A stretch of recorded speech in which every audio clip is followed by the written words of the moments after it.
الجناب وما أدراك ما الجناب. الدهون اللي في الجناب من أصعب المناظر عند الرجالة والستات، بتشوه منظر الجسم حتى لو انت جسمك رفيع وعندك دهون في الجناب. طيب ايه السبب في وجود الدهون في المنطقة دي يا كوتش؟ اقول لك انا. بص يا سيدي، سبب وجودها ان العضلة في المنطقة دي نايمة، يعني ما بتتحركش، يعني ما بتتمرنش، يعني كثافة العضلة فيها ضعيفة، وبالتالي هتتراكم الدهون فيها بين الجلد والعضل. عاوز اقول لك معلومة مهمة، لو لقيت دهون في المنطقة دي فده معناه ان موجود عندك دهون داخلية على الكبد والامعاء. اقول لك ليه؟ لان المكون الرئيسي للمنطقة دي هو سكر الفركتوز، والدهون الداخلية لها نفس مكون الفركتوز. طيب نحل المشكلة دي ازاي؟ ركز قوي في اللي جاي.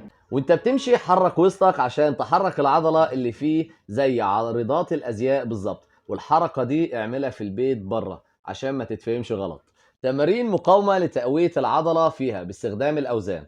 تناول الدهون الصحية زي زيت الزيتون وزيت جوز الهند وزيت السمك، وما تقطعهاش خالص، يعني حوالي 10 جرام تقريبا لكل وجبة، لانها هتزود معاك معدل الحرق.